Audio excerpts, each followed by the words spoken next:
रात के तकरीबन 12 बज रहे थे। एक शांत पहाड़ी इलाके में एक खंडर के अंदर कई लोग काला लबादा पहने हुए खड़े थे। इन सभी की शक्लें लबादे से ढकी हुई थी और सभी के हाथ में दूध से भरा एक कटोरा था। एक बड़ी सी मूर्ति जो दिखने में काफी भयानक थी, उसके सामने जमीन पर एक गोल घेरा बना था जिसके अंदर एक लाश पड़ी थी। एक जटाधारी आदमी भी उसी के सामने खड़ा था। तुम सभी अपने साथ लाया हुआ दूध इस लाश के ऊपर उड़ेल दो। उन सभी ने दूध का कटोरा उस लाश के ऊपर उड़ेल दिया और अब उस आदमी ने मंत्र पढ़ना शुरू किया। कंकाली देवी प्रकटम, कंकाली देवी प्रकटम, कंकाली देवी प्रकटम। इसी मंत्र के कई बार पढ़ने पर वो लाश हरकत करने लगी और उठ बैठी। उसने अपनी आंखें खोली और उसका शरीर बुरी तरह अकड़ने लगा। ये सभी थोड़ा डर गए थे और वो लाश सभी को बड़े ही अजीब अंदाज से देख रही थी। कंकाली देवी, आपको शत शत नमन। हम आपके आभारी हैं कि आप हमारे बुलाने पर यहाँ आई हो। क्या चाहते हो? चलो सब एक एक करके सामने आओ और अपनी ख्वाहिश बताओ। उनमें से एक लबादे वाला शख्स उस घेरे के अंदर चला गया और उसने अपने चेहरे से लबादा हटाया। प्रणाम कंकाली देवी, मैं प्रेरणा। ये सुनकर कंकाली देवी ने उसके सर पर हाथ रखा। बोलो, क्या चाहती हो? मैं और मेरा भाई जिस ऑफिस में जॉब करते हैं, वहाँ की मैनेजर श्रुति और उसका भाई वाइस मैनेजर ऋषभ, मैं चाहती हूँ कि आप उनकी जान ले लें और उन दोनों की पोस्ट मुझे और मेरे भाई मयंक को दिला दें। ठीक है, अपने घर के एकांत कमरे में उल्लू की खोपड़ी का दिया जलाकर रख देना। 7 दिनों के अंदर तुम्हारी ख्वाहिश पूरी होगी, लेकिन तुम्हारी ये दोनों ख्वाहिशें पूरी होने से पहले वो दिया बुझना नहीं चाहिए। धन्य हो देवी। अगले दिन ऋषभ कैबिन में बैठा हुआ काम कर रहा था। तभी अचानक लाइट फ्लिकर करने लगी। अरे इसे क्या हुआ? हल्की सी रोशनी में उसे नजर आया कि उसके सामने वाली कुर्सी पर भयानक कंकाली बैठी हुई है। कौन है? तभी लाइट वापस जल गई और उसने पाया कि कुर्सी पर कोई नहीं था, लेकिन वो कुर्सी थोड़ा हिल रही थी। बाहर अपने अपने कैबिन में बैठे हुए प्रेरणा और उसका भाई मयंक अपने काम में लगे हुए थे। प्रेरणा आज काफी खुश थी क्योंकि उसकी ख्वाहिश पूरी होगी और इस बात पर उसे पूरा भरोसा था। शाम होने पर ऑफिस के बाद ऋषभ अपने घर जा रहा था। आज पता नहीं ऐसा क्यों लग रहा है जैसे कोई हर पल मेरे आसपास है। तभी कार की छत पर धम-धम होने लगा, मानो कोई कार के ऊपर भारी कदमों से पीट रहा हो। कौन है? उसने अचानक से ब्रेक लगा दी। रात के सन्नाटे में धम-धम की आवाज दिल को दहला रही थी। तभी विंड स्क्रीन पर एक भयानक हाथ आया जिसे देखकर ऋषभ चौंक पड़ा। उस हाथ ने कांच तोड़कर ऋषभ का गला पकड़ लिया। फिर कंकाली बोनट पर आ बैठी। उसकी शक्ल भयानक थी, आंखें तेज पीली थी, बाल बिखरे थे। उसे देखकर ऋषभ की हालत खराब हो गई और कुछ ही सेकंड के अंदर कंकाली ने उसकी गर्दन धड़ से अलग कर दी। प्रेरणा अपने कमरे में लेटी हुई थी। तभी उसे एक आवाज सुनाई दी। एक इच्छा पूरी हो चुकी है, अब सिर्फ दूसरी बाकी है। ये सुनकर प्रेरणा के चेहरे पर मुस्कान छलक आई। मुझे तो यकीन ही नहीं हो रहा है कि ऋषभ कल रात ही मारा गया। अच्छा हुआ मारा गया, वो मुझ पर कितनी गंदी नजर रखता था। तभी श्रुति ने प्रेरणा की तरफ देखते हुए कहा, प्रेरणा, भैया के मरने के बाद सिर्फ तुम ही हो जो उनकी जगह लेकर अच्छा काम कर सकती हो। आज से तुम कंपनी की वाइस मैनेजर हो। ये सुनकर मयंक और प्रेरणा मन ही मन बहुत खुश हुए। रात को प्रेरणा अपने कमरे में बैठी हुई अपने बालों को संवार रही थी। तभी उसे एक आवाज सुनाई दी। उस दिए को बुझने मत देना, कुछ ही दिनों में उस श्रुति की जान भी ले लेने वाली हूँ। इस तरफ मयंक अपने कमरे में लेटा हुआ था। तभी उसके पास श्रुति का कॉल आया। अरे श्रुति मैम का कॉल इस वक्त? उसने कॉल रिसीव किया। हाँ श्रुति मैम, बोलिए। मयंक, भैया के जाने से मैं खुद को बहुत अकेला महसूस कर रही हूँ। सोच रही थी कि कल ऑफिस न जाकर थोड़ा समय बाहर घूमने के लिए निकलूं। क्यों नहीं मैम, आप जहाँ जाना चाहती है जाइए, मैं ऑफिस संभाल लूंगा। नहीं, वो बात नहीं है। मैं चाहती हूँ कि तुम मेरे साथ आकर मुझे कंपनी दो। ये सुनकर मयंक का चेहरा खिल उठा। उसे यकीन नहीं हुआ कि श्रुति उसके साथ डेट पर जाना चाहती है। उसने फौरन हाँ कर दिया। अगली सुबह मयंक ने प्रेरणा को ऑफिस छोड़ा और फिर श्रुति के घर पहुंचा। श्रुति ने नीले रंग की साड़ी पहनी थी जिसमें वो बहुत खूबसूरत लग रही थी। श्रुति की कार से ही ये दोनों घूमने निकले। ये सबसे पहले पार्क गए, उसके बाद इन्होंने साथ में लंच किया और एक फिल्म में गए और सारा दिन साथ में गुजारने के बाद शाम 5 बजे तक ये वापस श्रुति के घर पहुंच गए। थैंक यू मैम, आपने मुझे छुट्टी दी और ये दिन आपके साथ गुजारने का मौका दिया। अब ज्यादा मैम मत करो, मुझे तुमसे कुछ कहना है। ये सुनकर मयंक के दिल की धड़कनें बढ़ गई।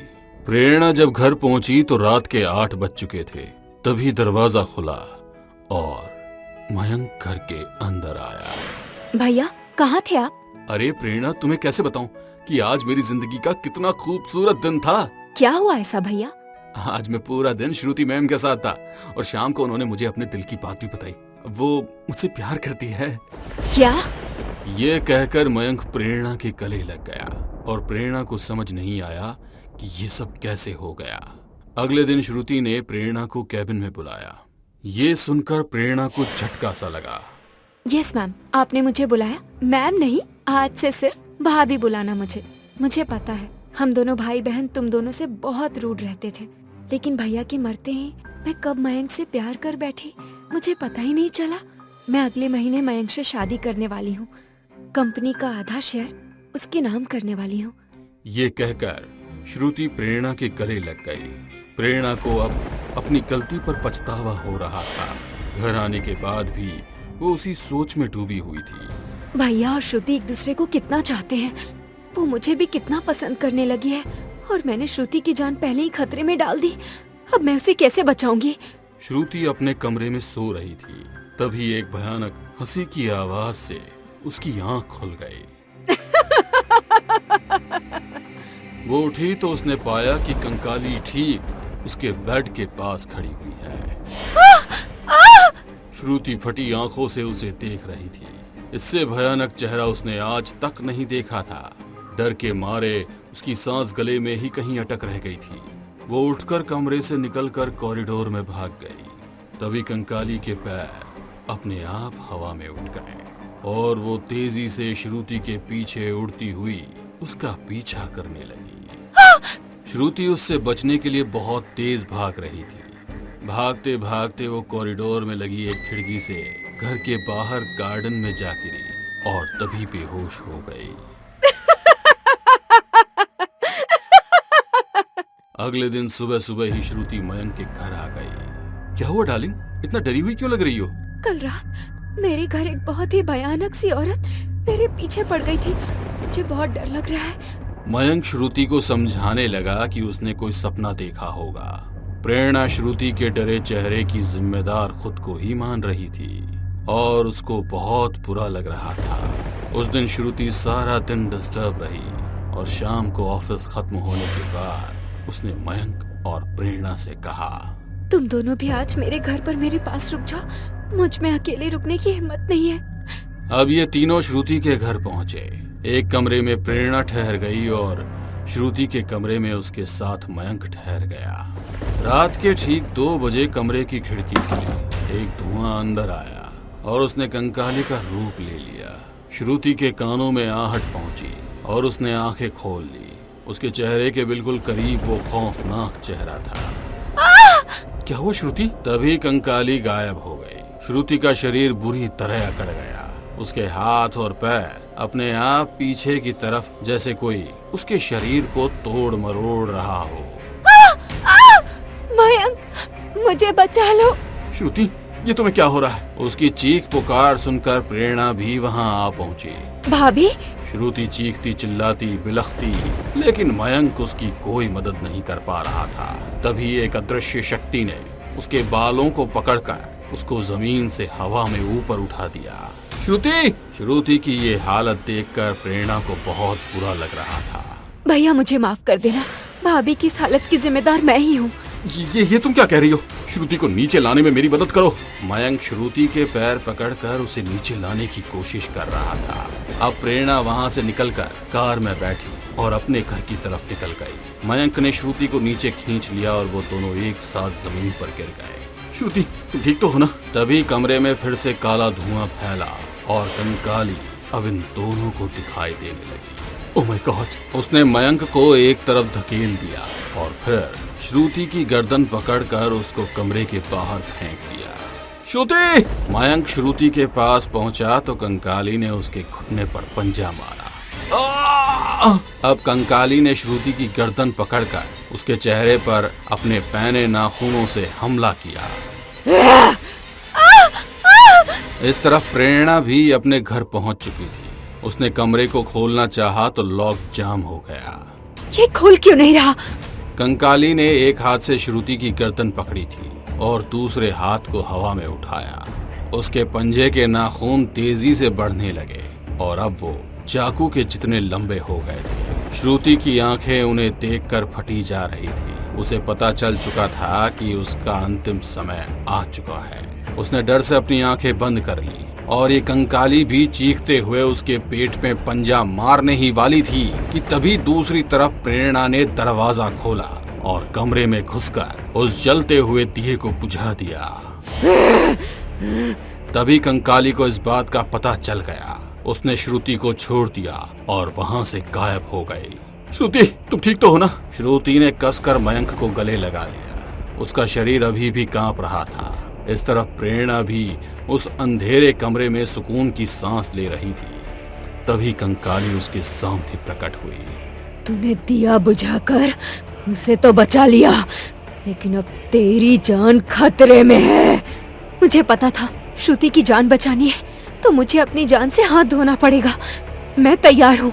ये कहते हुए प्रेरणा ने आंखें बंद कर ली और कंकाली ने प्रेरणा के पेट में अपना भयानक पंजा घोंप दिया और प्रेरणा एक ही पल में खत्म हो गई। कुछ देर बाद मयंक और श्रुति जब वहां पहुंचे तो प्रेरणा को मरा हुआ देखकर उन दोनों की आंखों से आंसुओं का सैलाब छूट गया।